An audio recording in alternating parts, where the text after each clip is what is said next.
Damas y caballeros, tengan todos ustedes muy buenos días. Reciban un cordial saludo de nuestro director general, el doctor Eduardo Muga Melgarejo, y del equipo de la Escuela Nacional de Conciliación. Soy Miguel Rojas Medina y estaré acompañándolos como moderador en el desarrollo de esta conferencia. Queremos hacer recordar a nuestros participantes que el registro de asistencia es automático. Solo con el ingreso a la sala ya se están registrando ustedes la asistencia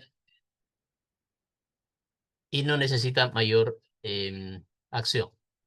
Hay que tener en cuenta que para poder ser certificados por este evento, ustedes deberán de permanecer conectados más del 90% del tiempo que dure la conferencia. Esto quiere decir más de 81 minutos.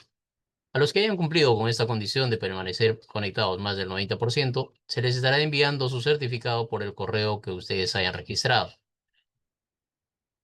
Cualquier consulta sobre este evento o eventos pasados los podrán hacer al correo ence.cejdh@minjus.gov.pe, que en estos momentos se está compartiendo en el chat del Zoom. Vamos a dar inicio a esta conferencia virtual. Principales controversias en el arbitraje en obras. El día de hoy nos acompañan como panelista la doctora Alexandra Fayad Valverde, nuestra coordinadora de la Escuela Nacional de Conciliación. Y esta mañana nos distingue como ponente el doctor Iván Alexander Casiano Locio. Él es abogado por la Universidad Pontificia Universidad Católica del Perú. Ejerce como árbitro desde el 2006 en forma ininterrumpida, maestro de arbitraje internacional por la Universidad Internacional de La Rioja, doctor en Derecho y Ciencia Política y maestría en Derecho por la Universidad Mayor de San Marcos, quien tendrá a su cargo la disertación del día de hoy por 80 minutos y los 10 minutos finales nos responderá las consultas de los participantes, los mismos que harán llegar dichas consultas vía chat del Zoom o el sistema de preguntas y respuestas de la misma plataforma. Vamos a pedirles brevemente, por favor, sonreír para poder tomar la foto protocolar. Doctora Alessandra.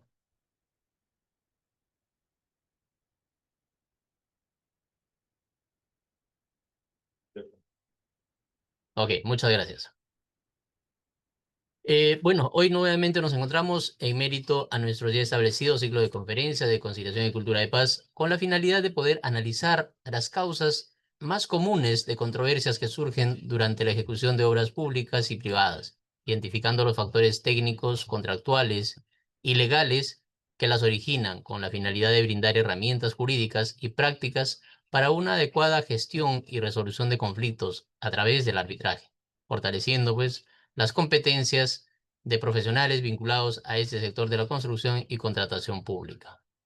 Con esa finalidad, vamos a presentar entonces esta conferencia, principales controversias en arbitraje de obras, y para ello vamos a tener las palabras de bienvenida e inauguración a cargo de nuestra coordinadora, la doctora Alexandra Fayad Valverde. Bienvenida, doctora. Muchas gracias, Miguel.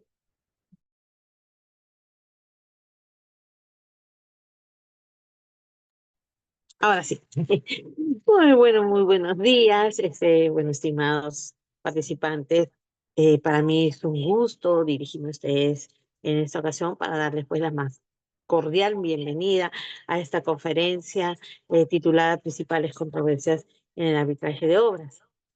Desde la ENSE, desde el Centro de Estudios, desde el Ministerio de Justicia, reafirmamos pues este compromiso con la formación continua de los profesionales del derecho y de los operadores del sistema de justicia, en este caso operadores del sistema arbitral, promoviendo pues el conocimiento y la especialización en los mecanismos alternativos de resolución de conflictos, en este caso con énfasis en el tema del arbitraje, ¿no?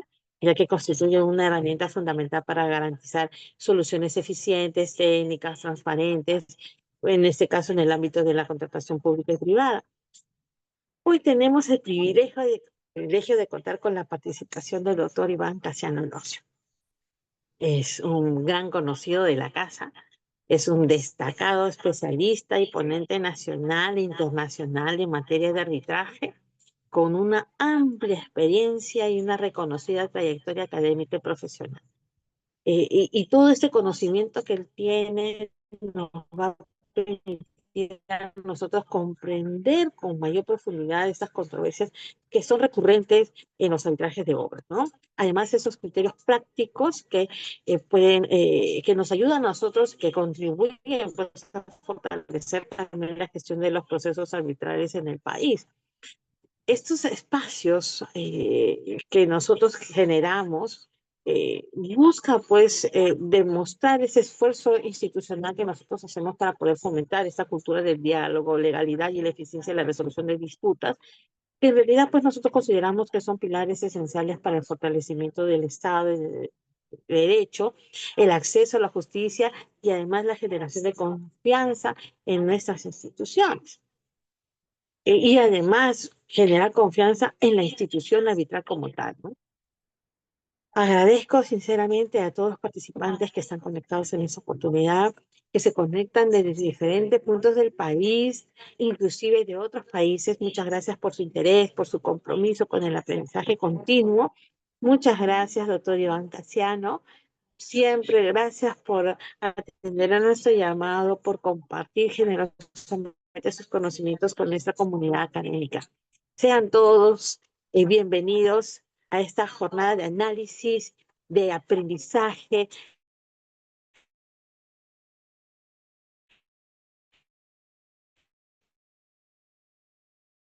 tan nutritiva que les deseo una conferencia. Muchísimas gracias a todos. Muchísimas gracias, doctora Alexandra, por esta palabra de bienvenida.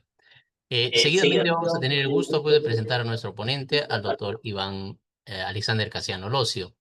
El doctor es abogado graduado de la de la Pontificia Universidad Católica del Perú. Él es egresado del doctorado de Derecho y Ciencia Política y la maestría en Derecho Civil y Comercial por la Universidad Nacional Mayor de San Marcos. Cuenta con estudios de segunda maestría en Derecho con mención en Derecho en Empresas de la Pontificia Universidad Católica del Perú.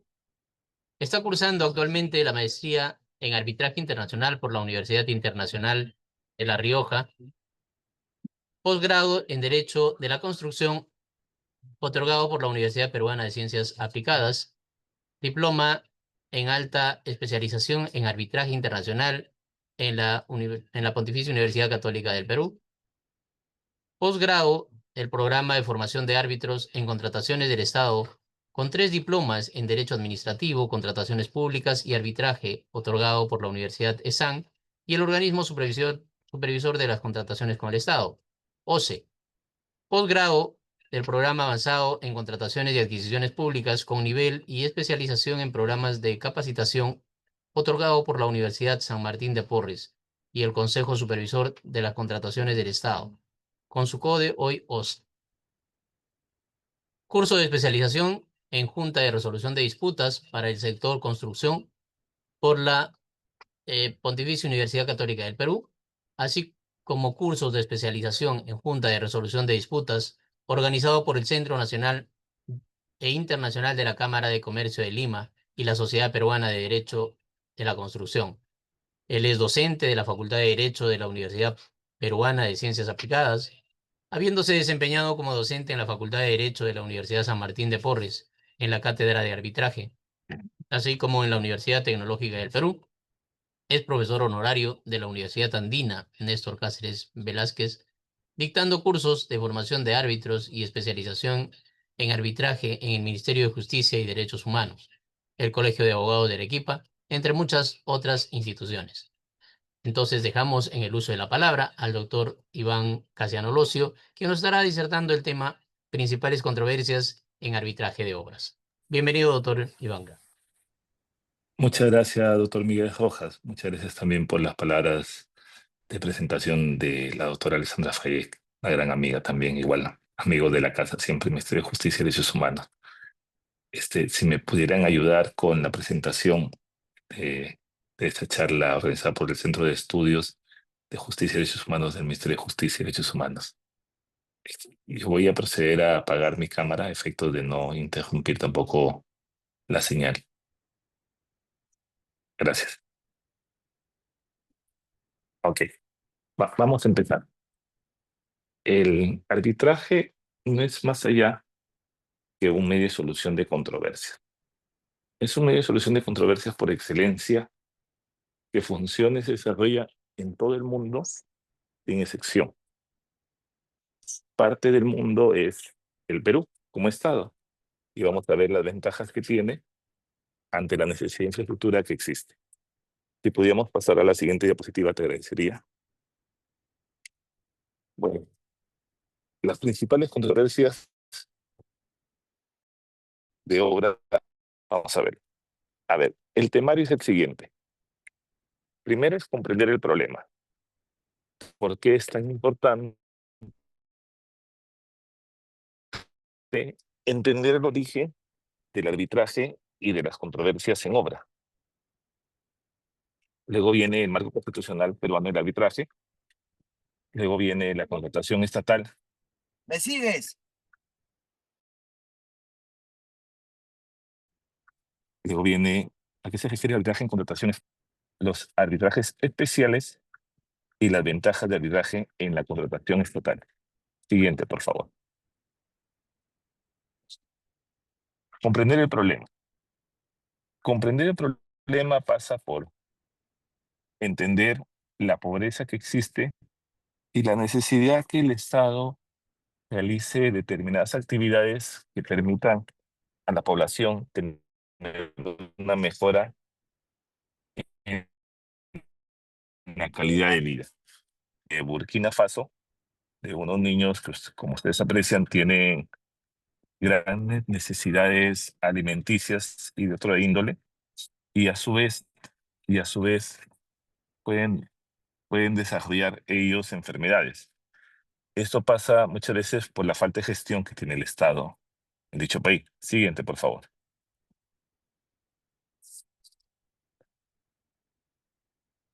Siguiente diapositiva, por favor. Continuemos, por favor. Luego tenemos aquí, ustedes pueden apreciar Singapur, un puerto en el Asia. Y luego vamos a apreciar aquí algunos de los elementos que hacen la diferencia entre Burkina Faso y Singapur, lo cual también podría hacer la diferencia entre el Perú y Singapur, o Burkina Faso incluso. La economía, que es lo que mueve la calidad de vida de las personas.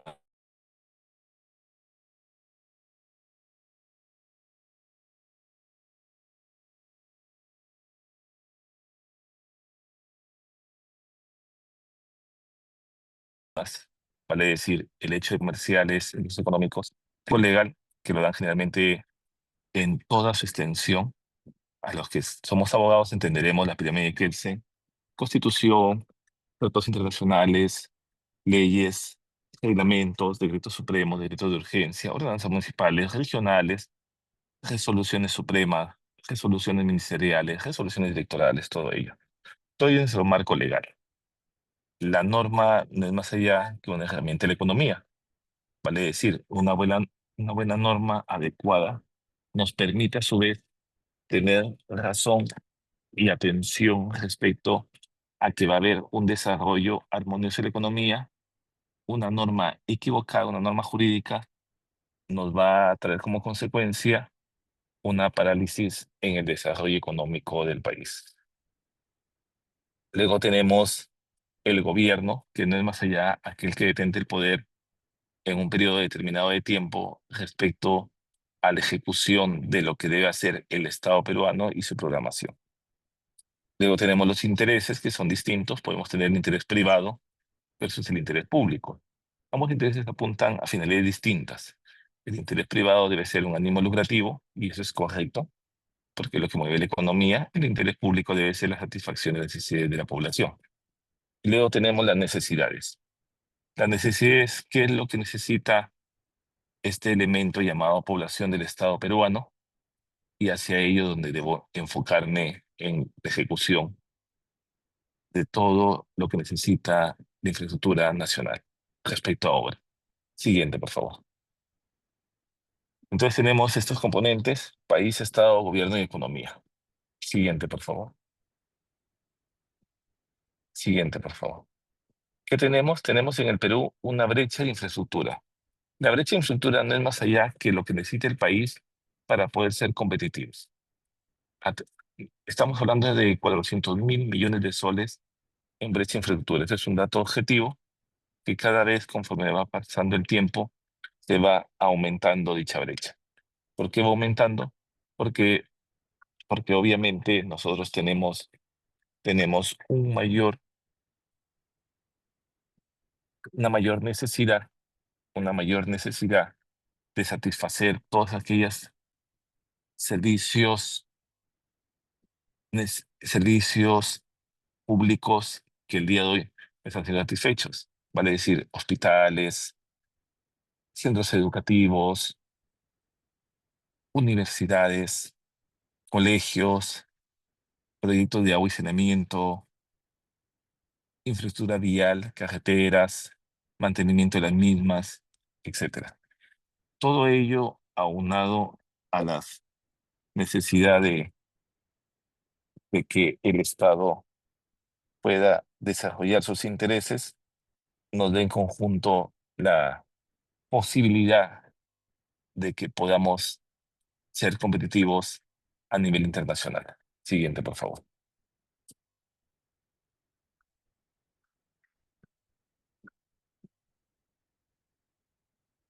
Siguiente, por favor. Ok. La brecha en infraestructura, como les decía, es un concepto que se va desarrollando para poder cumplir las metas establecidas. Este concepto es estático porque está hablando de un periodo de tiempo determinado, en un momento específico. Sin embargo, este desarrollo de brechas cada vez va aumentando porque el Estado no llega a satisfacer estas necesidades públicas. Siguiente, por favor. La situación actual del país. Siguiente. Tenemos cerca de 2.300 obras paralizadas, más o menos. Tenemos 7.500 millones de dólares también dentro de dicha parálisis. Vale decir, infraestructura pública que no se está realizando. Siguiente, por favor.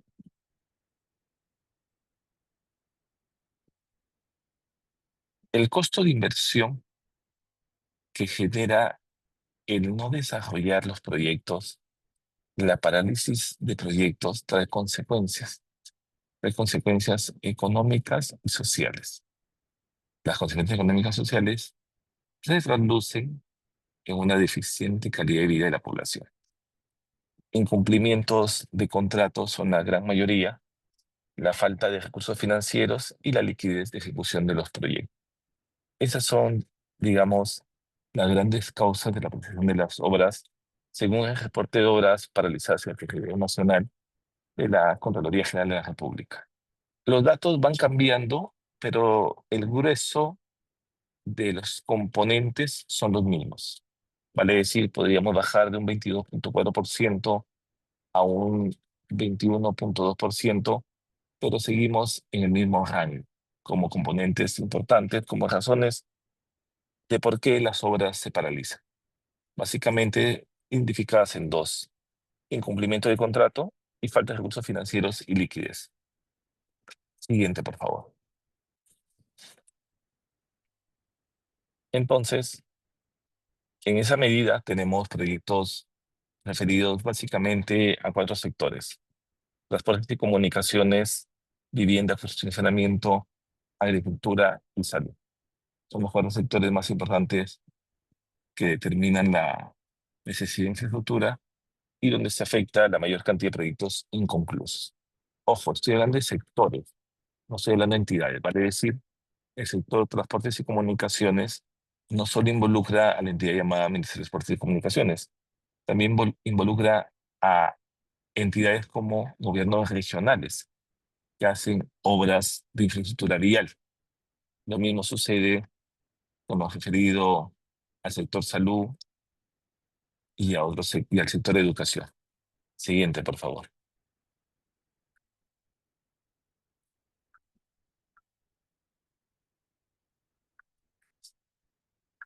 Esto es, si a quienes desean, el Centro de Estudios en Justicia y Derechos Humanos tiene las diapositivas. y pueden ingresar ahí a los links publicados para que puedan apreciar la información que les acabo de transmitir. Siguiente, por favor. Tenemos aquí una visión respecto de lo que queremos los países, lo que buscan los países. Si los países buscan estar en el lado azul o estar en el lado rojo. ¿Qué significa el lado azul? Significa una mayor libertad económica. La libertad económica viene también por la libertad de suscribir los contratos en forma adecuada. Esa libertad es la que uno está necesitando cada vez más. Y esta libertad permite una desregulación. ¿Qué es una desregulación, señores? Es nada más allá de dar mayor capacidad a los actores decisorios de la ejecución de obras públicas y menor formalismo. Eso tiene que ver con la desregulación y el criterio normativo que tenemos como país para poder saber hacia dónde apuntamos. Siguiente, por favor. Hasta ahí, ¿alguna pregunta que quisieran realizar para poder aclarar? Esta parte, ¿por qué es tan importante? ¿Por qué me demoro a veces más de 10 minutos en explicarlo? Porque es necesario entender que el problema que sucede en una obra pública y que viene la controversia no es un problema menor, no es un problema que afecte solamente a la obra, al contratista y al Estado, no es eso. Es algo mucho mayor que tiene que ver con los intereses nacionales. Es necesario comprender eso, es necesario entender la profundidad de lo que es una controversia en obra, más allá de la ejecutabilidad y la aplicación.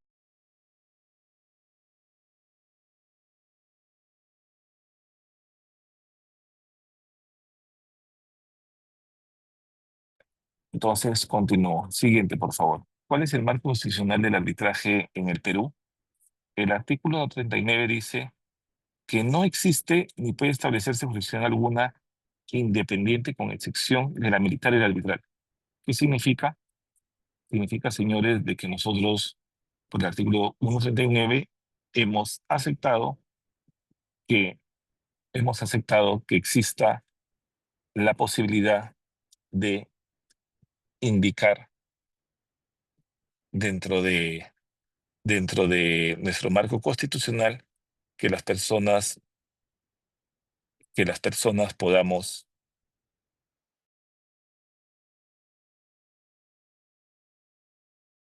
solucionar las controversias,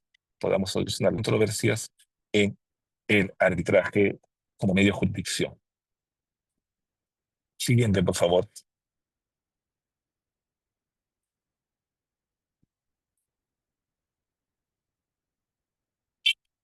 El arbitraje también, como tal, nos permite por el artículo 62 y 63 al Estado peruano solucionar los conflictos en materia contractual. Vale decir, el Estado peruano tiene la posibilidad de acudir en arbitraje nacional o internacional respecto a la solución de controversias. En ese sentido, el marco que le brinda el Estado peruano a las obras públicas y al desarrollo de las mismas son las que establecen la posibilidad que pueda articular a través de instituciones internacionales, llámese CIADI, donde se desarrollan las controversias relativas a proyectos de inversión, o llámese, en vez de CIADI, las referidas a arbitrajes sobre derechos relativos a las obras públicas, como arbitraje nacional e internacional. Siguiente, por favor.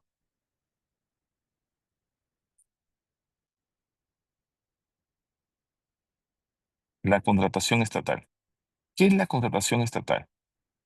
La contratación estatal no es nada más allá, no es nada más allá que la necesidad que uno tiene, como Estado de poder adquirir los bienes y servicios respecto a respecto a lo, la mejora de las condiciones de vida de las personas en el Perú. Y esas condiciones de vida y esas mejoras, lo único que pueden hacerse es de forma eficiente cuando llegada la posibilidad de solucionar las controversias, ellos deben interactuar y actuar eficientemente respecto a los servicios que debe proyectar el ciudadano, que debe tener el ciudadano.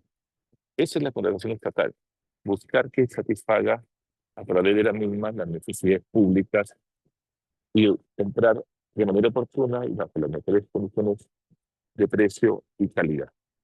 Básicamente, buscar lo mejor, vale decir, la mejor calidad a un precio adecuado. Siguiente, por favor. Las controversias son altamente sensibles. ¿Qué significa esto? En las contrataciones del Estado, la utilización de los recursos públicos y el cumplimiento de finalidades públicas satisface las necesidades del Estado y de la sociedad en general. Siguiente, por favor. ¿Qué pasa si no se cumple con la finalidad pública? Siguiente, por favor. Este es el resultado. El no tener camas UCI, el no tener capacidad de infraestructura hospitalaria, las muertes de los ciudadanos. Es un hecho muy notorio lo que pasó en la pandemia con el índice de mortalidad que hubo en el país. Producto, entre otras cosas, de la falta de infraestructura hospitalaria que tenemos en nosotros, de la falta de desarrollo respecto a los proyectos sanitarios que tenemos en el Perú. Sanitarios sentidos como la sanidad que debe haber. Siguiente, por favor. Ya hemos visto un poco la razón de ser de los contratos de obras cuando se paralizan. Vamos a ver en un cuadro muy rapidito, en una infografía. Siguiente, por favor. ¿Por qué hay tantos contratos paralizados? Porque eso no entiende y dice a qué se debe. El inicio de la obra, y la obra entiéndase como algo abstracto, algo que busca hacer, y las deficiencias del expediente técnico nacen porque muchas veces el servicio utilizado es un servicio que no es el adecuado. Es un servicio donde vamos a encontrar interferencias, donde vamos a encontrar seguramente algunos restos arqueológicos que nos van a paralizar el desarrollo de las obras. Siguiente, por favor. Aquí nomás tenemos, por ejemplo, la paralización que superan los 8.000 millones de soles en interferencias. Siguiente, por favor. Tenemos también obras que se dan en el medio de la ciudad, como la vía del Metro 2 de Lima, que tenemos también interferencias respecto a las zonas monumentales que desarrolla. Siguiente, por favor. Y todo ello nos trae como consecuencia arbitraje en contratación estatal. Siguiente, por favor. El decreto legislativo que norma el arbitraje nos dice la forma general y segura de poder realizar el arbitraje. Permítanme un minuto, para ir a tomar algo de agua.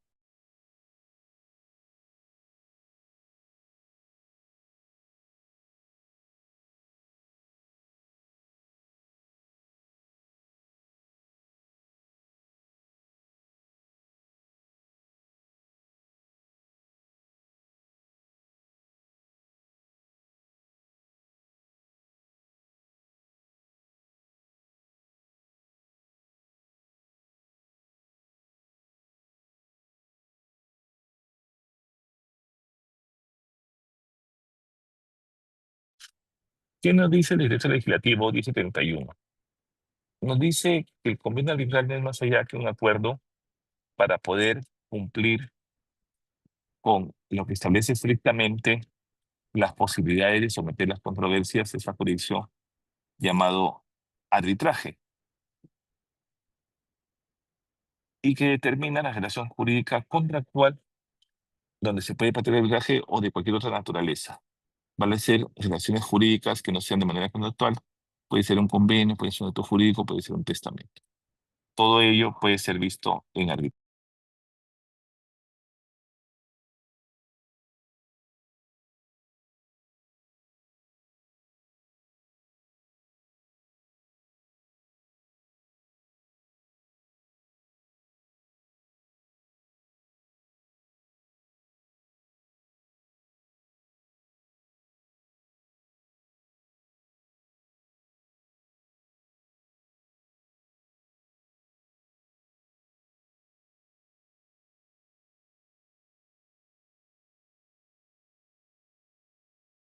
Tu audio, doctor, no se le escucha.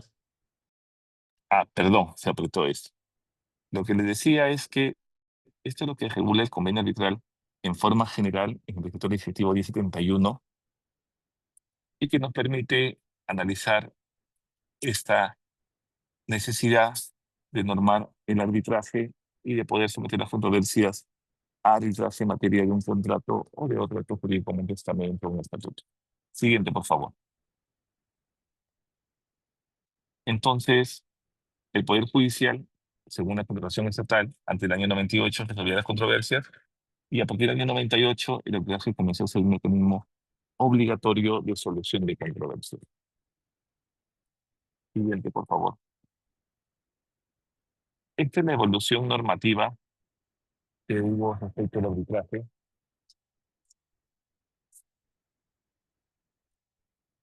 y que sigue desarrollándose hasta el día de hoy. Y que sigue desarrollándose desde el día de hoy sin ninguna excepción en el país y que el Estado adecuadamente ha regulado y oportunamente sigue haciéndolo. Siguiente, por favor. Dentro de los mecanismos de solución de controversia tenemos la nueva ley 32069, la misma que establece el arbitraje como mecanismo de solución de controversia en el artículo 76.1. Siguiente, por favor. Asimismo, establece cómo es la aplicación de la resolución, estableciendo la pirámide de Kelsen como usualmente las conocemos. Constitución Política del Perú, la Ley 32069, el reglamento y la demás norma de derecho público y privado que existe. Siguiente, por favor. Asimismo, podríamos entender que aquellos que no son arbitrables son aquellas prestaciones que se deriven de la no aprobación o de la falta de la misma por parte de la Contraloría General de la República. ¿Qué significa esto? Significa, señores, que aquello que la Contraloría General de la República niega ser aprobado como adicional no puede ser visto en arbitraje, tiene que ser visto en otro lugar. Siguiente, por favor.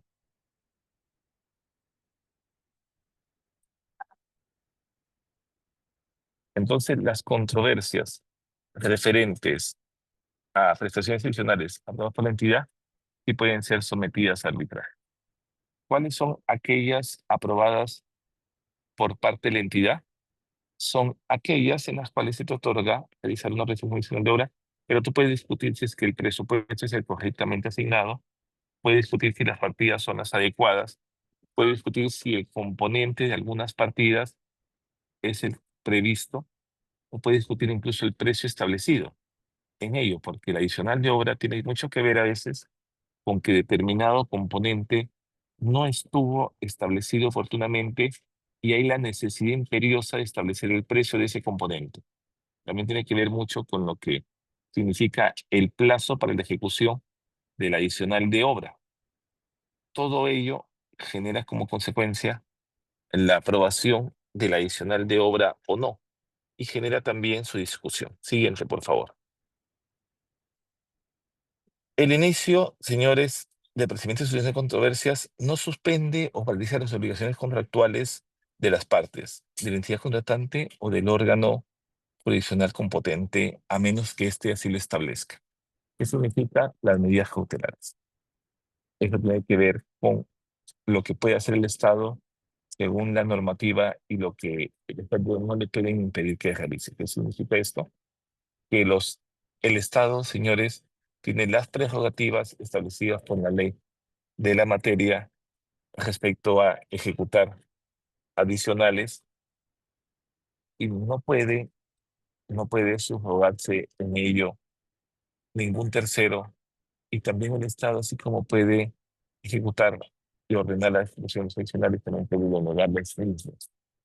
Y también puede establecer varias facultades de imperio, y así lo ha desarrollado su norma establecida.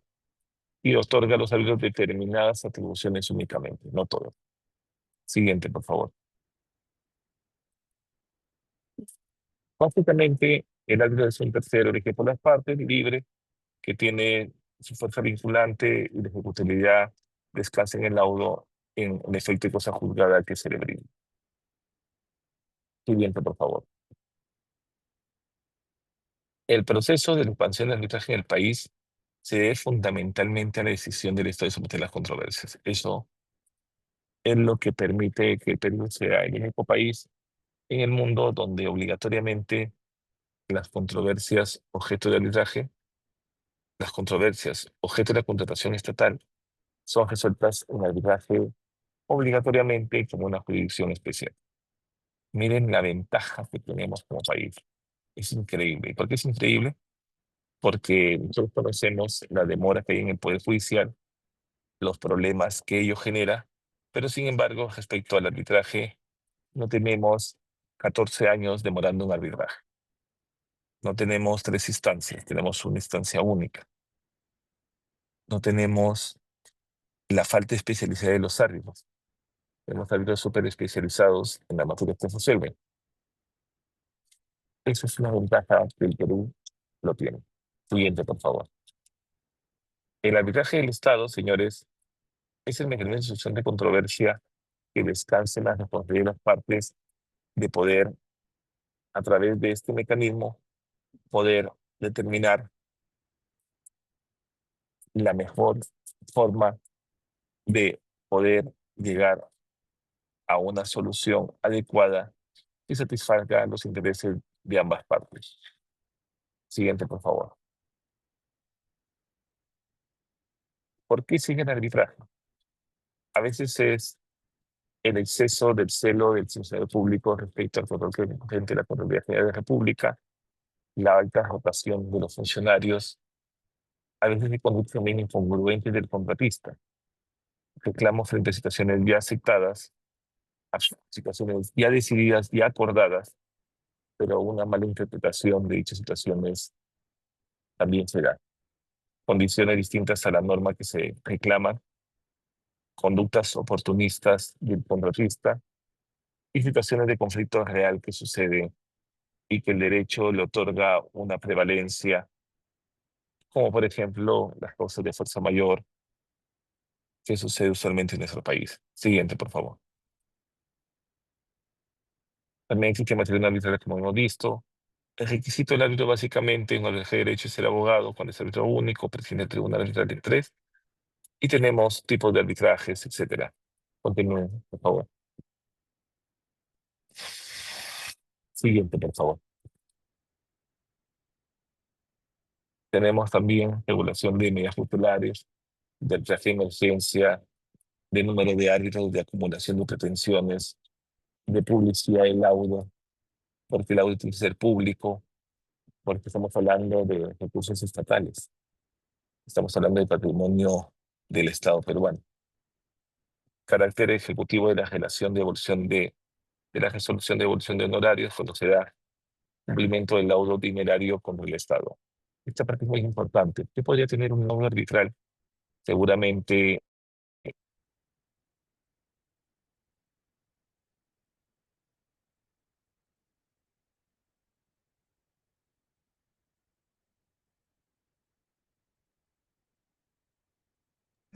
Se perdió su audio, doctor.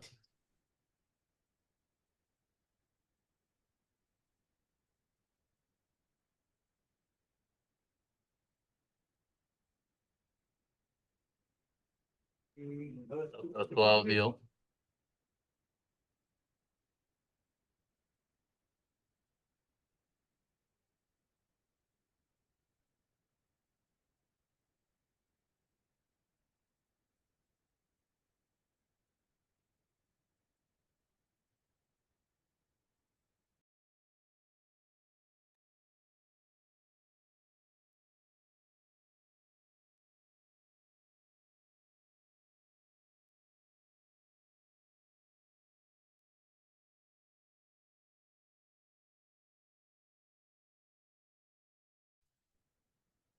¿Ahora se me escucha bien?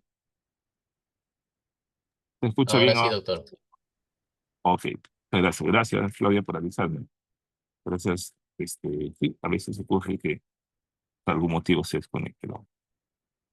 Ok, entonces tenemos algunos aspectos particulares, voy a volverlo a decir, ¿escucharon? Tiene que ver con las medidas cautelares, el plazo de caducidad. El plazo de caducidad, como ustedes saben, tenemos la prescripción de caducidad, y la caducidad extingue el derecho extingue el derecho y la acción misma. Entonces ahí tenemos un problema que puede ser aplicado obligatoriamente, y eso ocurre cuando hay una falta de diligencia por parte de los abogados o por parte del cliente, que muchas veces no presenta a tiempo su demanda. El número de árbitros también establece la ley 3 1, siempre va a ser ese número, como máximo 3, como mínimo 1. Tenemos la acumulación de pretensiones referente a hasta dónde podemos acumular pretensiones, hasta qué momento, qué es lo que es acumulable, qué es lo que no es acumulable. Publicidad la necesidad de decir cómo es que tener un resultado respecto a la materia económica, a la pretensión de derecho del Estado, el carácter ejecutivo de la resolución de devolución de honorarios, que se da también cuando así lo ordena determinado sitio de arbitraje, cumplimiento de los personas en particular, referente a que yo por un año haber obtenido el laudo favorable, el Estado me pague, pero sin embargo, llegado el momento dado, tengo que hacer un proceso de ejecución de arbitraje y tengo luego que ejecutar a través del Estado una acción sobre el presupuesto público para poder pagar ese laudo ya ordenado incluso en el Poder Judicial que me pague, y pasar 5 años por la ley de presupuesto público y esperar ello. Ello es inaudito. Es inaudito no solo en este país, sino en cualquier país de desarrollo. ¿Por qué es inaudito, señores? Es porque no es posible un derecho patrimonial reconocido, tanto en la jurisdicción arbitral como en la jurisdicción que en la consecuencia existe el derecho reconocido. No hay nada más que discutir. Entonces debería haber una prioridad del Estado peruano de que al pago del laudo. Lo contrario sería entender que la jurisdicción arbitral del Estado tendría posibilidades de tener hoy pecado, no genera cosa. Siguiente, por favor.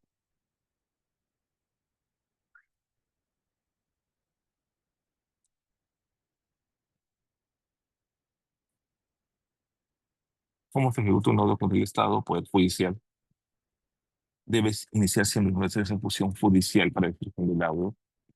Si inicia el procedimiento de proceso de ejecución judicial, tenemos que esperar mucho más tiempo del debido. Siguiente, por favor.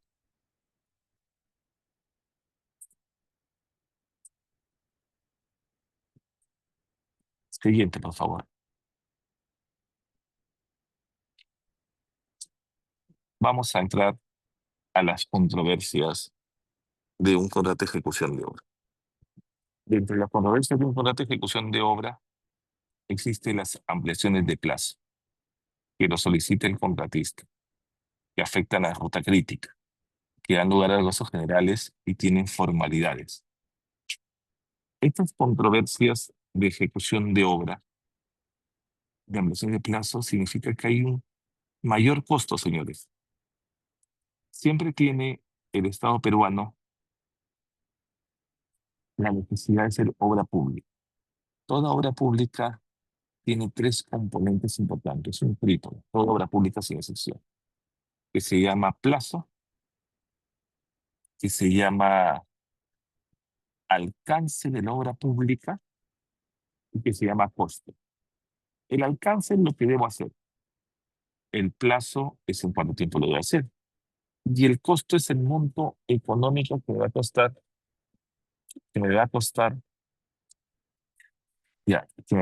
realizar dicha obra. Entonces, todos estos temas referentes al contrato.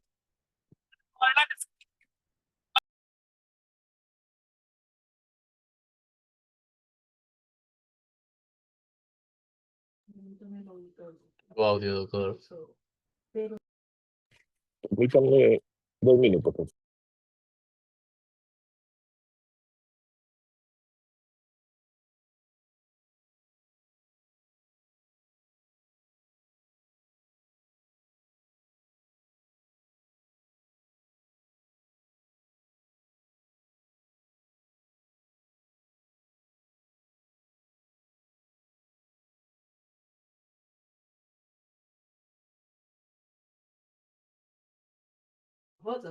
Doctor, su audio.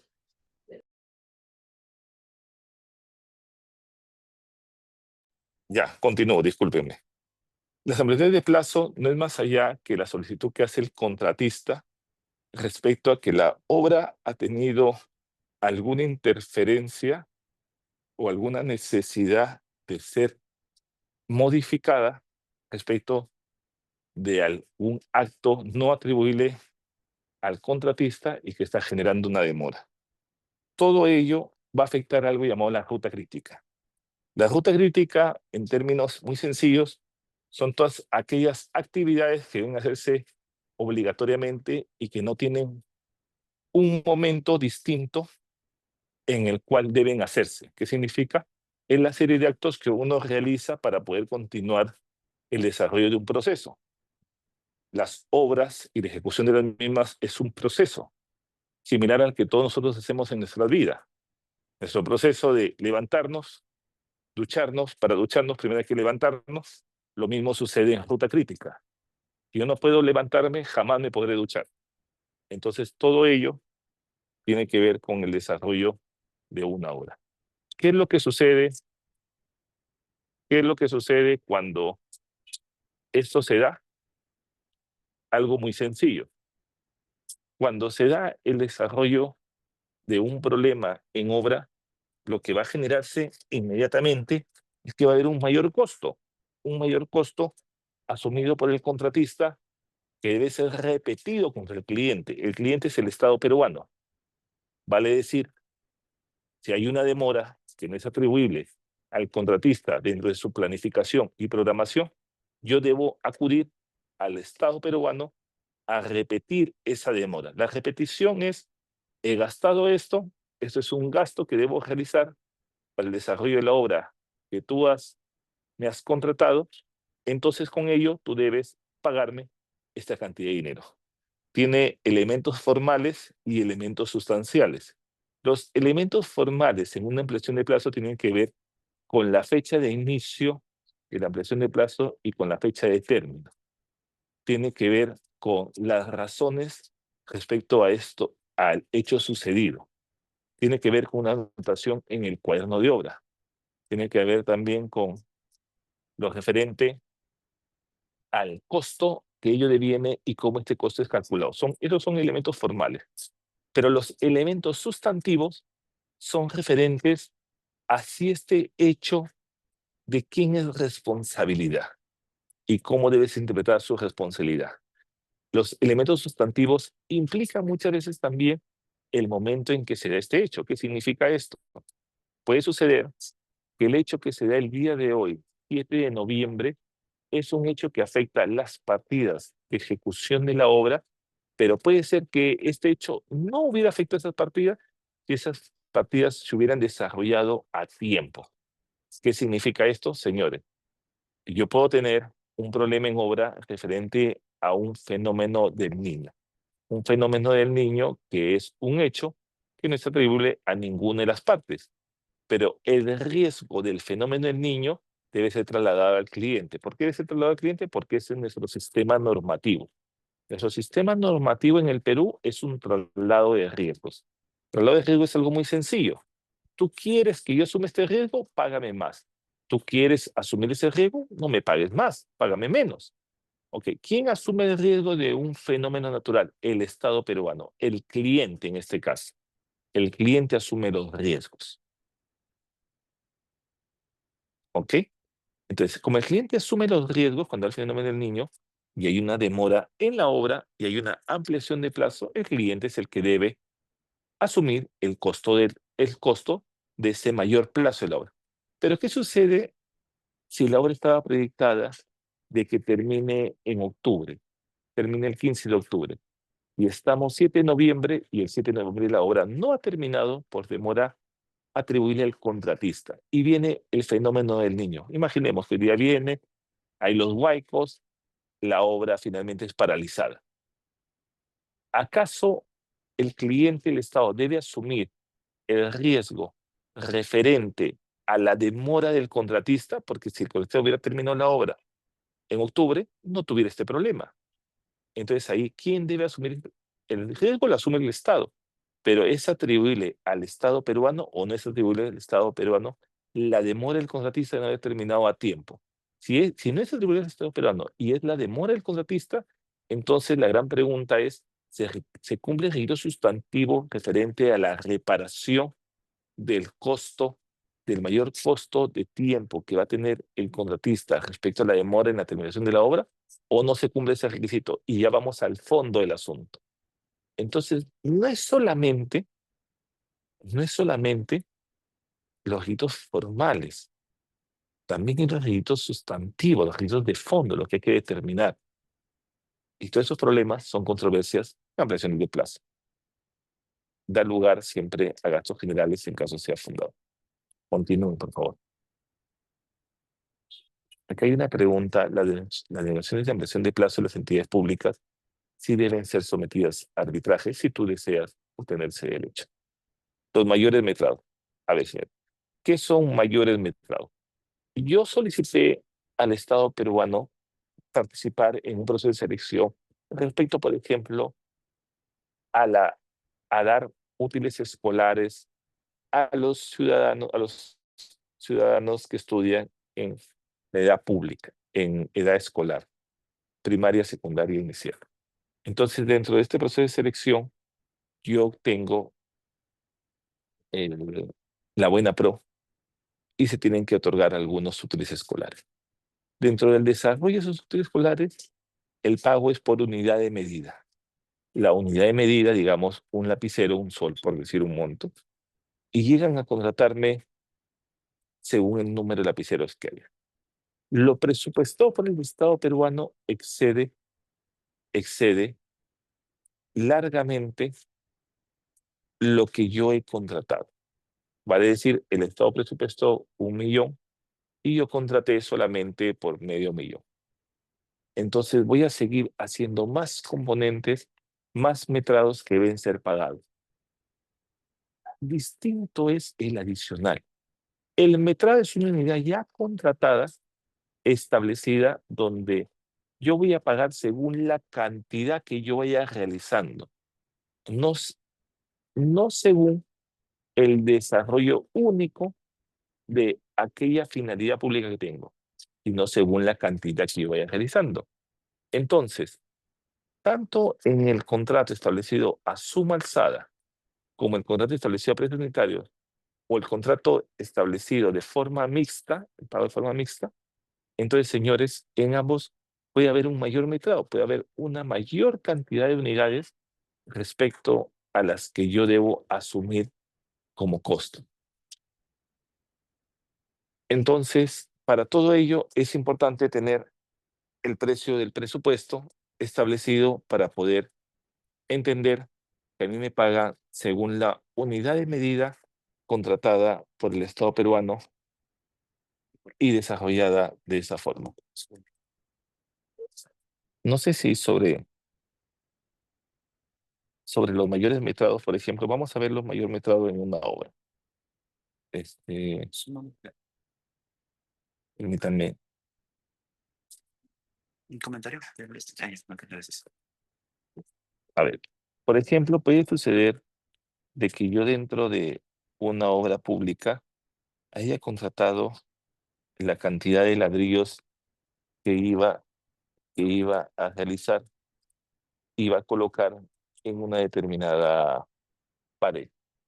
La cantidad de ladrillos es en base al número que yo había proyectado. Yo proyectista de esa obra o que está contenida en el expediente técnico. Esta cantidad de ladrillos que debo colocar tiene un valor determinado. Este valor determinado está establecido por el mercado. El mercado es el que establece bajo un estudio de mercado que hace la entidad pública previamente, que tiene también un periodo de duración, y el Estado peruano, ¿qué sucede? Que yo, en vez de colocar 1.000 ladrillos, coloqué 3.500 ladrillos.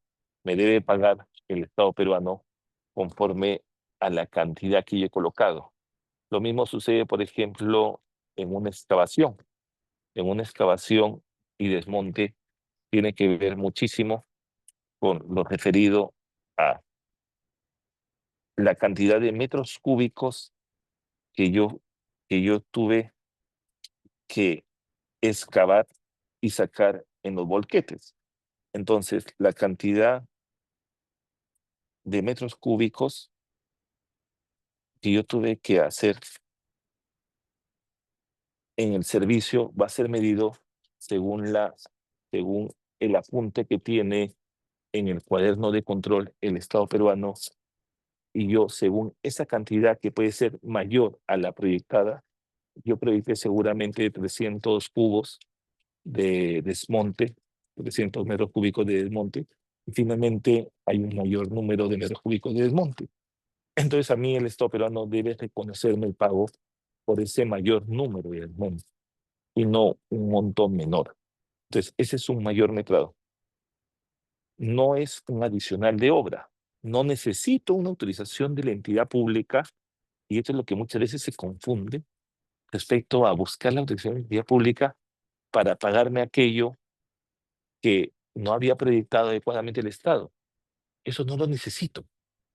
Lo único que necesito es, señores, pasar mi valorización dentro del cuaderno de control que tengo, y la necesidad de ponerme de acuerdo con el supervisor en las unidades de medidas, que por eso hay un cuaderno de control que te dice cuántos camiones salieron, cuántos metros cúbicos tiene cada camión, y los días y la hora en que se está realizando.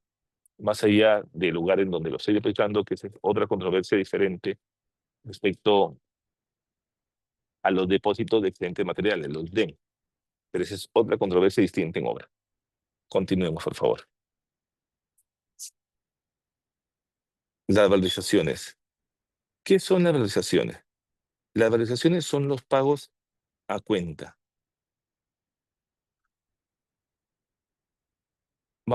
Primero quiero responder unas preguntas que me están haciendo en el chat para ir avanzando con la exposición. A ver, permítanme un ratito, voy a entrar al chat a responder preguntas. Ok, acá hay una pregunta que está realizando Fidel Revilla. A ver, la ampliación de plazo denegada por la entidad pública lleva a conciliación. En este ámbito es factible que el contratista renuncie a los gastos generales. A ver, los gastos generales, Fidel, son derechos patrimoniales. ¿Qué es lo que tú puedes renunciar? A todos tus derechos disponibles tú puedes renunciar. ¿Qué significa esto? A ver, por ejemplo, yo tengo el derecho disponible de cobrar una determinada cantidad de dinero porque un señor me debe, porque una persona me debe. Me debe el señor $2.000 y me dice, ¿sabes qué, compadre? Tengo solamente $1.500 para pagarte, pero ahí dejamos todo. Ok, y firmo yo. Y digo, ok, de acuerdo, es que me pague 1.500, los $2.000 que me debe, únicamente 1.500. Es mejor un mal acuerdo que un buen juicio. Eso es clarísimo. Más o menos me va a dar 14 años en que algún día me pague. Entonces firmo ese documento. ¿Qué estoy haciendo? Estoy renunciando a mi derecho no solamente al de cobro, sino a mi derecho de que él me pague $500. Estoy renunciando a ello. Es una renuncia de derechos. ¿De qué tipo de derechos patrimoniales? La pregunta, Fidel, es, ¿el gasto general es un derecho patrimonial o no es un derecho patrimonial? Claro que es un derecho patrimonial. El gasto general es un componente económico netamente, que puede tener parámetros financieros, patrimoniales de todas maneras, pero que son otra forma de discutir. Pero es un componente económico. ¿Es un derecho renunciable? Claro que es un derecho renunciable. Yo lo puedo realizar. Ahora, ¿todos lo realizan? No. Depende de la negociación que quieras tener con la entidad pública. Ok, la PPT está compartida ahí con las personas del Ministerio de Justicia, del Centro de Estudios de Justicia y Derechos Humanos. Hay una pregunta de Irina Marquina Villalobos. En el margen de arbitraje, si se produce un incremento en metrados respecto al presupuesto original y el pago está condicionado al avance ejecutado, ¿cómo se determina quién asume el costo adicional? ¿Se considera una variación contractual legítima o un riesgo asumido por el contratista? A ver, ok, vamos a ver. El contrato, señores, por definición que lo encontramos en el 1351, es una definición jurídica. Acuerdo de dos o más partes para regular, modificar o extinguir relaciones jurídicas patrimoniales. Ese es el contrato. Son acuerdos. ¿El contrato, necesariamente todos los acuerdos en un contrato tienen que ser por escrito? No, no todos. ¿Por qué no todos? Si tenemos una formalidad dentro del derecho contractual en contrataciones públicas en el Perú. Claro, tenemos las formalidades que se llaman adenda, pero la formalidad de adenda es variar elementos del contrato que son diferentes a variar los alcances en una obra pública. En una obra, sea pública o privada, señores, todos los días se varían alcances, todos los días se varían las programaciones, todos los días sin excepción. Muchas personas nunca han estado en su vida en una obra pública, pues no tienen la menor idea y consideran que todo debe ser por adenda. Eso es imposible, señores. Todos los días tenemos que hacer adendas todos los días, porque la programación establecida en un cronograma de Gantt, que es lo que yo presento como contratista al momento que firmo el contrato, señores, todos los días eso se modifica, sin excepción. El cronograma de Gantt que hay en obra no es el cronograma de Gantt real que se presentó el día en que yo gané la buena pro que firmó el contrato. Son totalmente documentos diferentes. Entonces, yo sí puedo, señores, todos los días asumir estos compromisos y eso se llama en el derecho la teoría de los actos propios. Ok, las personas asumieron estos compromisos y modificaron el contrato. Oye, pero no lo hizo el señor director de logística del Ministerio de Transporte que firmó el documento. No es necesario que lo sea. No es necesario que lo realice. Por si acaso, lo puede hacer las personas que están en obra. ¿Por qué? Porque los contratos es parte de la regulación. Continúo. Perdone, vamos a continuar acá. Ok.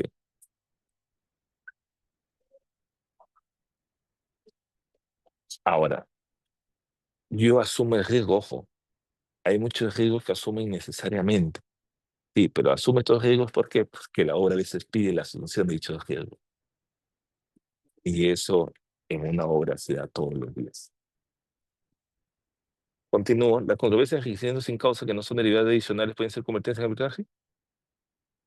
La norma lo que prohíbe es arbitrar el día de hoy las controversias derivadas adicionales de obras no aprobadas para cumplir General de la República. Los demás, la norma no lo prohíbe. Ojo, la norma te prohíbe expresamente determinadas prestaciones que sean arbitrarias en obra. Y en contratación estatal en realidad. Las demás prestaciones, como no te las prohíbe, no habría mayor alcance respecto a ello en la normativa. Las prestaciones son pagos a cuentas concordadas entre el supervisor y el contratista. El supervisor es aquella persona jurídica, muchas veces un inspector que temporalmente le llama supervisor, pero sigue siendo un inspector, una persona natural, pero el supervisor, que es una persona jurídica, concuerda junto con el contratista el monto de la obligación a pagar, de forma concordada.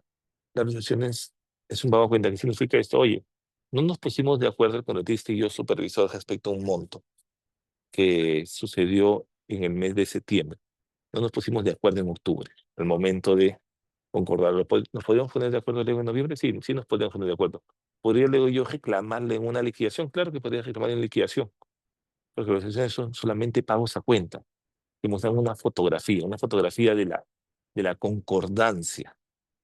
Pero puede haber aquellos desacuerdos, discordancias, incluso hasta llamadas desavenencias o controversias, donde yo me pongo de acuerdo con el contratista y con entre el comercial supervisor respecto a cuántos metros cúbicos de excavación tuve que hacer. Puede suceder ello. Ello sucede todos los días, señores, en el Perú y en el mundo. Entonces, esto o puedo ponerme de acuerdo después o puedo llevarle un arbitraje sin ningún problema. Entonces, la participación del supervisor comienza a ser muy activa respecto a estos puntos. ¿Qué pasa si que al final no me pongo de acuerdo? Tendré que someterlo a un...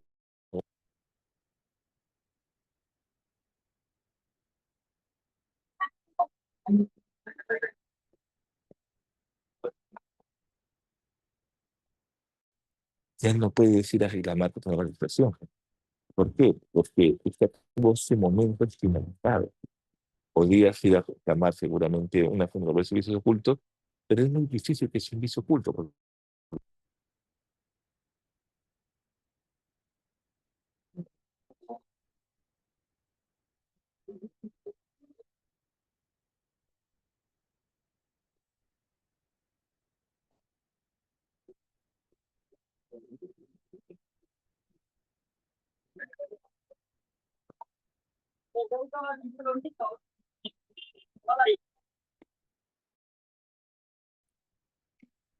hola, ahora sí, la siguiente, por favor. Disculpen.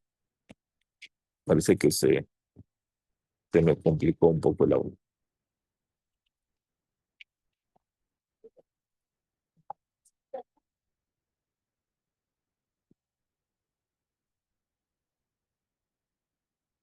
¿Me escucha? Un poco intercortado, doctor. ¿Ahora se me escucha, Miguel, o no? Ahora sí mejor. Sí, por favor. Gracias. Las conf-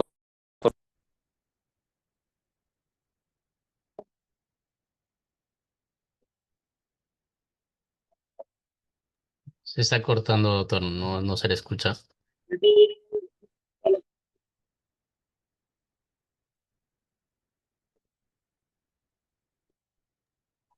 No se le escucha, doctor.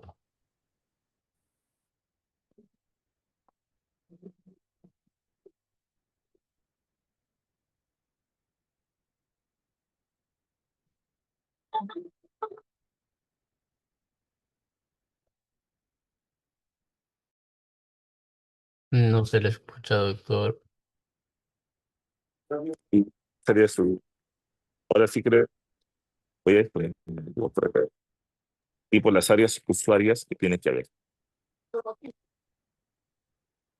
Ok, ahora sí mejor, creo, ahora se me va a escuchar mejor. Entonces las conformidades tienen que ser emitido por las áreas usuarias, Claro. por la Lo parte que pasa sería final que de la los cursos se ejecución del imparten de manera contrato, presencial y por el virtual. En contratista, todo caso, si lo que que ustedes... quiere decir lo que sucedió previamente a lo largo de toda la obra. Siguiente, por favor.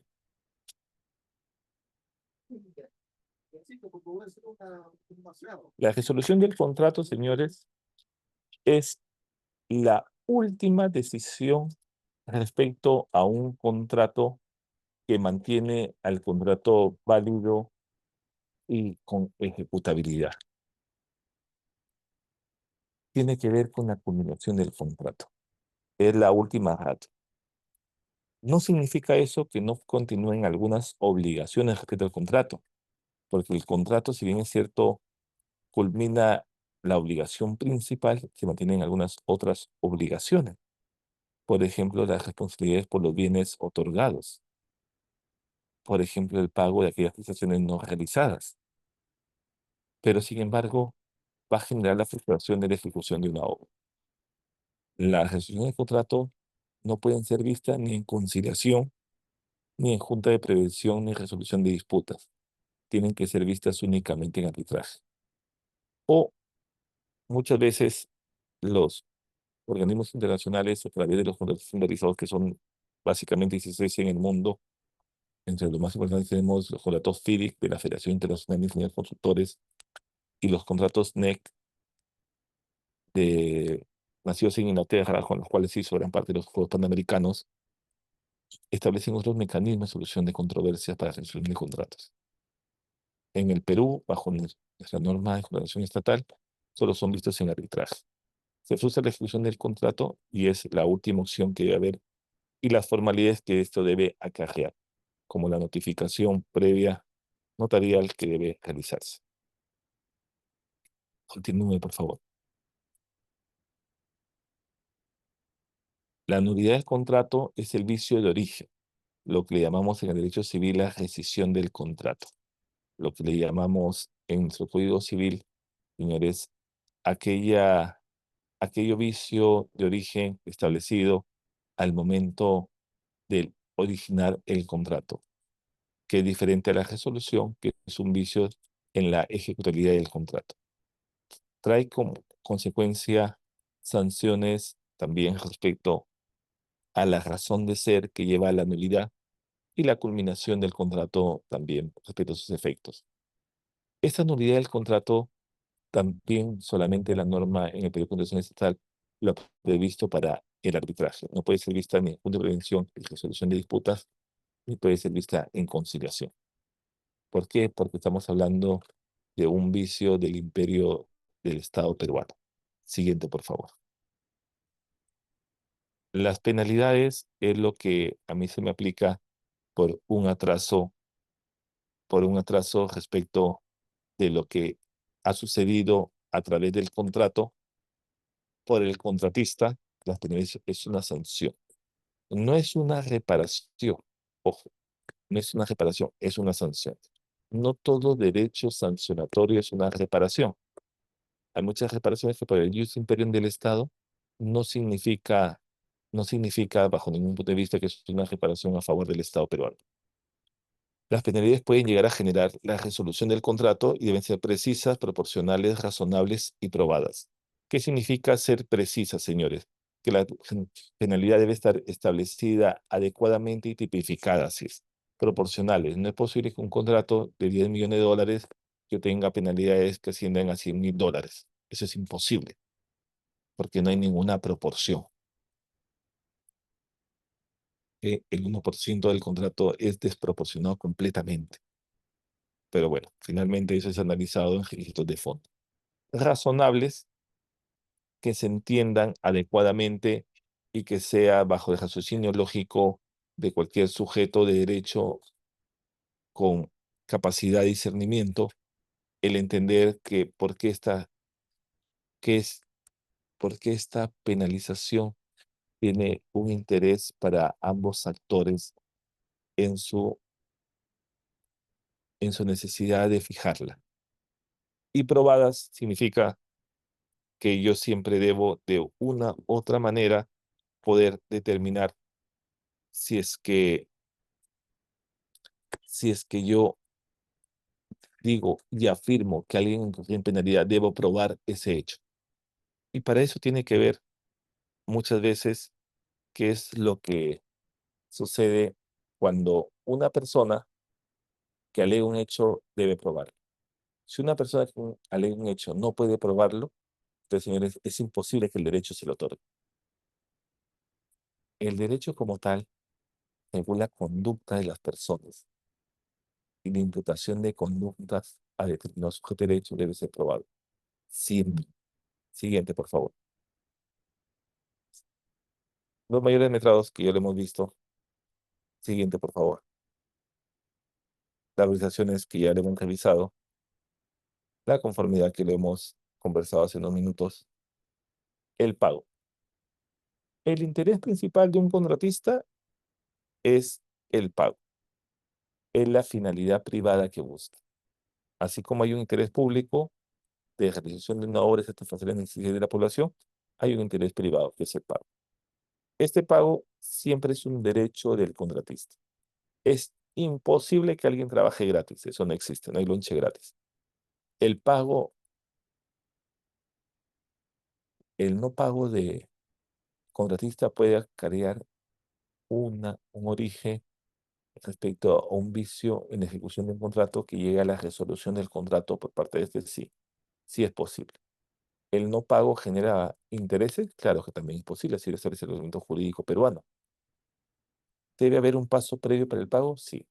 Para poder pagar, primero tengo que tener la conformidad. Si no tengo la conformidad, es imposible realizar el pago. Una vez que tengo la conformidad y realizo el pago, entonces en ese momento, con conformidad y pago, yo podría en ese momento comenzar a contabilizar el tiempo de demora del mismo. Vale decir, primero, en cualquier proceso de ejecución de contrato, tú tienes que primero determinar si hay la conformidad. Si no hay la conformidad, es imposible que pidas tu pago. Si pasa una pretensión directa respecto al pago, muchas veces se va a analizar si tuviste conformidad o no, porque tienes que tener un determinado paso. Tú no le puedes obligar a una entidad pública, un funcionario público, un servidor público que te pague un monto de dinero que no ha sido así establecido en el procedimiento si previamente no hay una conformidad. Siguiente, por favor. Liquidación del contrato. Como ya les he comentado, las obligaciones son pagos a cuentas respecto al interés del contratista. La liquidación del pago a cuenta del contratista finalmente es discutida en el pago establecido en una liquidación final del contrato, y esto es lo que nos lleva a la liquidación de obra, en donde pueden haber todas las controversias derivadas de las partidas establecidas en una liquidación. La liquidación debe estar fundamentada. ¿Qué significa esto? Tú no puedes pretender que se te pague una cantidad de dinero y que un funcionario lo acepte si previamente no has documentado ese monto que se te debe. Un contrato tiene que ver muchísimo con el acervo documentario. Por eso es que existen los administradores de contrato. No tienes un acervo documentario adecuado, va a ser muy difícil que la entidad pública te pague. ¿Por qué? Porque el funcionario es otra persona que, que administra el dinero, el patrimonio económico de un tercero, que son los ciudadanos. Entonces, no es su dinero funcionario, es el dinero de los ciudadanos. Por eso, la necesidad siempre de las razones de por qué el ciudadano necesita, cuando tiene conocimiento del pago de ese presupuesto público a favor del privado, necesita saber que eso está demostrado y documentado. El efecto de la liquidación del contrato es la culminación del mismo. Culminación del mismo dentro del ámbito económico financiero. No culminación respecto a las obligaciones. ¿Por qué? Porque en una obra pública tiene 7 años aún en donde la obra va a tener que mantener determinada calidad. Entonces, y vas a tener la posibilidad de exigir al contratista, a pesar de haberle pagado en la liquidación, a pesar de no tenerle una carta fianza que garantice sus obligaciones, existen otras obligaciones. Las obligaciones respecto a la calidad de la obra. Oye, pero lo que pasa es que la calidad de la obra la tengo en el informe del supervisor, que dijo que hice bien el procedimiento. Sí, pero si existiera un vicio oculto, el Estado como cliente tiene el derecho a reclamar ese vicio oculto. Y es algo importantísimo que entender, porque muchas veces la defensa de los contratistas se basa únicamente en que ya me pagaste. No es suficiente el pago, ojo, porque el contrato sigue teniendo obligaciones, obligaciones que te da el marco normativo. El marco normativo dice, tienes un tiempo de garantía, como todo producto que uno compre en algún lugar.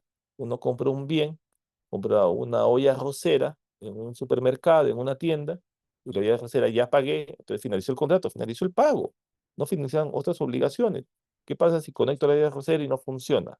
Oye, ¿tengo derecho a ir a reclamar? Claro que sí, porque sigue siendo la obligación de garantía respecto a ese bien. Lo mismo sucede en una obra pública. El solo hecho de que te hayan pagado no significa que te liberaste de todas las obligaciones contractuales, siguen haciendo obligaciones contractuales. Y sigue el Estado además como tutelar de esos derechos, como tutelar del interés público, la necesidad de reclamar por el cumplimiento de esas obligaciones contractuales. Entonces, la liquidación tiene un efecto financiero económico, pero no respecto de la totalidad del contrato. Continuemos, por favor.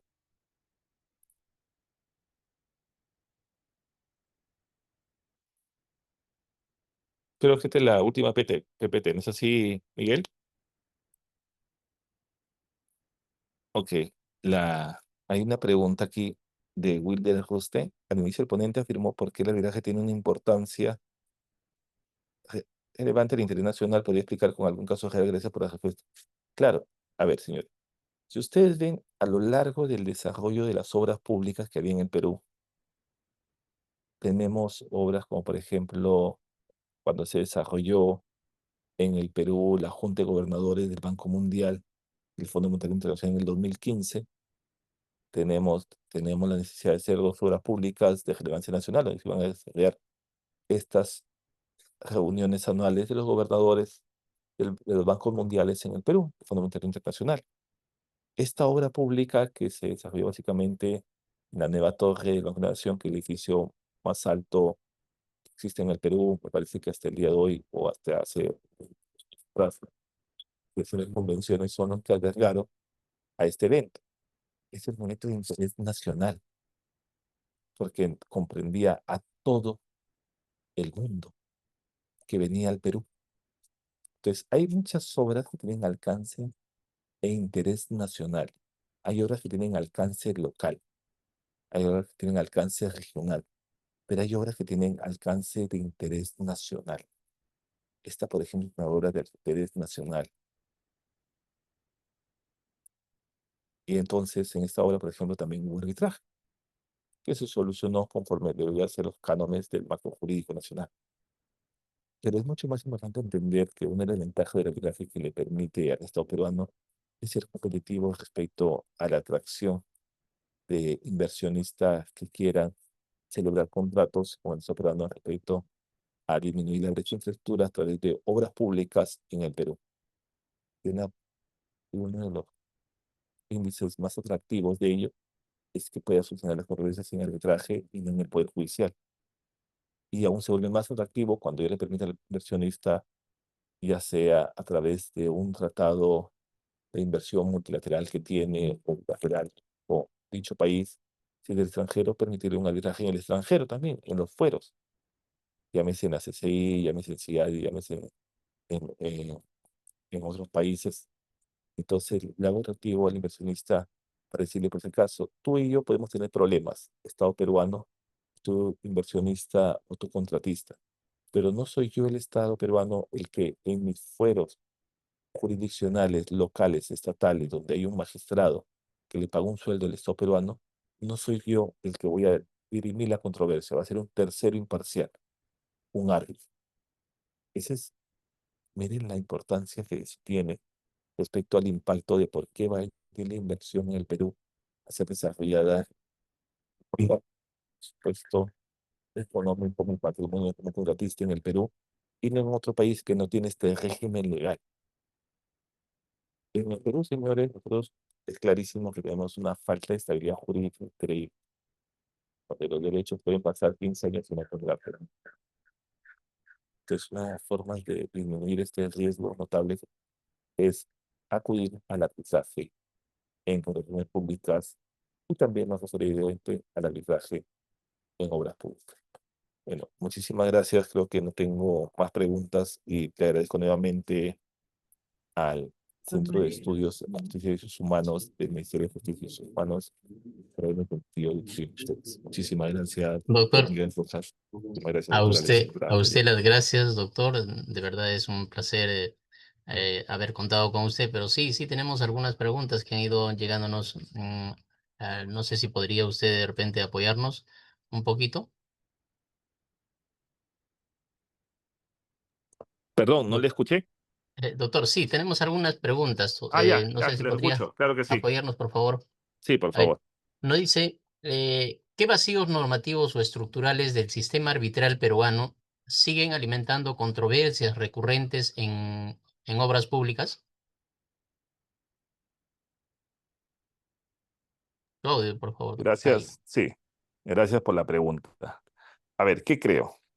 Si yo como Estado he decidido someter controversias todas aquellas decisiones de obra pública que usualmente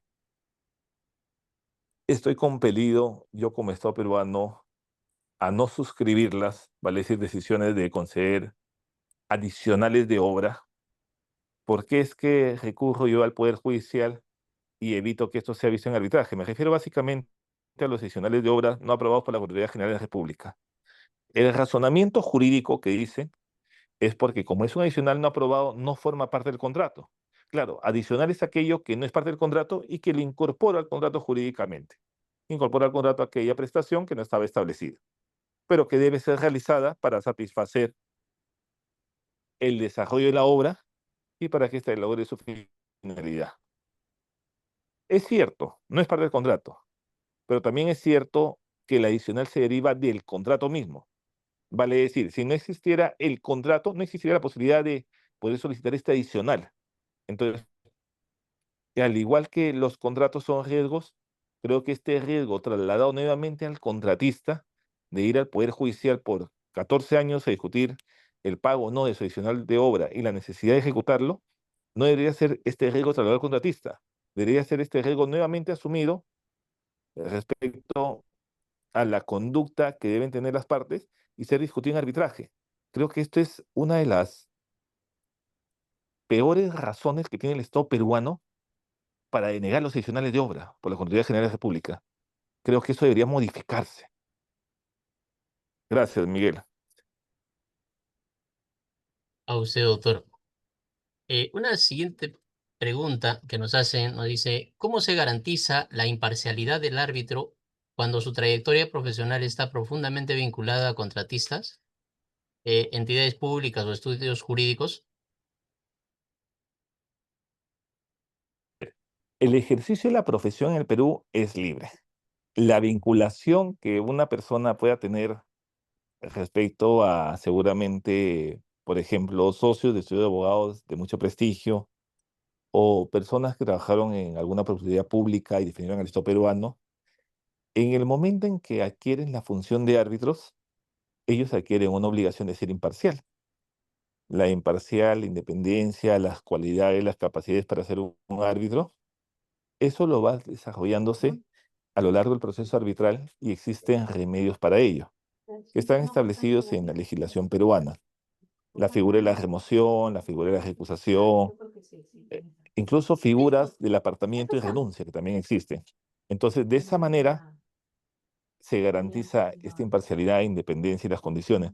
Finalmente, las decisiones respecto a una recusación o no, fundada o infundada, procedente o improcedente, podrán ser también recurridas en el Poder Judicial, en la vía jurisdiccional.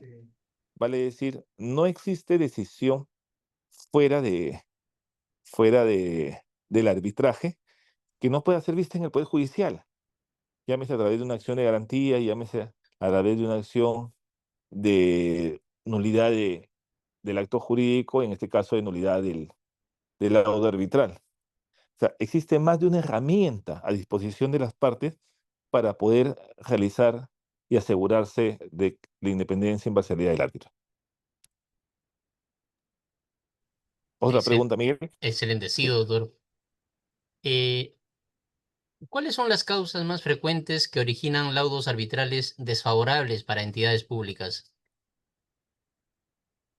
Yo creo que lo más frecuente es cuando dentro del riesgo asumido en los contratos, el Estado peruano es consciente de ese riesgo que debe asumir, pero el funcionario público tiene un temor respecto a la acción de control posterior que va a tener a nivel del órgano de control institucional o Contraloría General de la República, y nadie se quiere ver inmerso en esas acciones de control. Entonces, prefiere negar el derecho al contratista a enfrentarse a una acción de control posterior. Prefiere trasladar ese riesgo a un tribunal arbitral.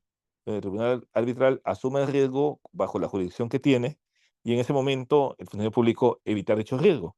Creo que va muchísimo por ahí. La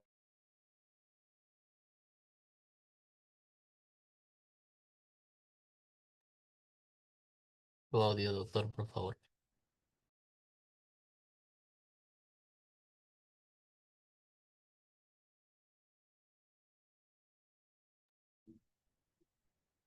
Doctor, se le cortó el audio.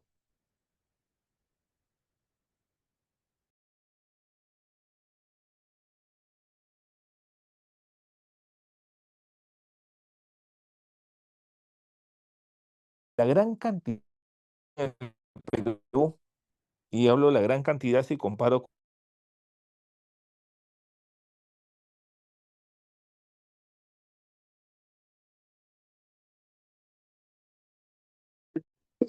Oh, perdón, se desconectó. Ya. Entonces, creo que básicamente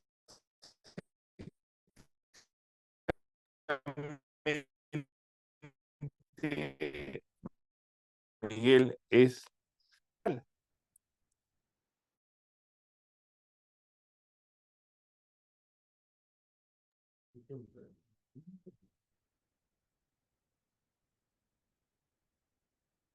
Sí, doctor. Doctor Iván.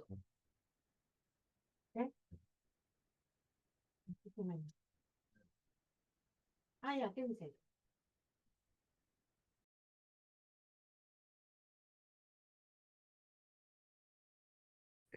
Nadie quiere estar involucrado en una acción penal, no con funcionario público.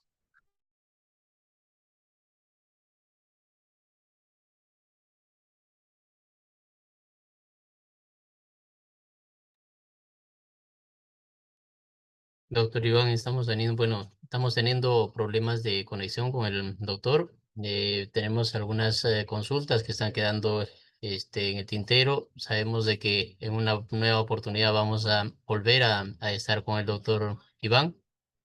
El tiempo también nos ha ganado, así que les pedimos a todos ustedes mis disculpas que no se haya podido contestar todas las interrogantes de nuestros participantes.